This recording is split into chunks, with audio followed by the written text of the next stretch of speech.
Hummingbirds. Hummingbirds are starting to migrate north here in the US.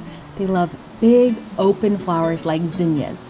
Sadly, my zinnias aren't flowering yet, so it's time to prep the feeder. Give your feeder a good clean. A quarter cup of plain white sugar, 1 cup hot water, no need for any dyes, and stir until dissolves completely. Let it cool completely before hanging, then just enjoy the show.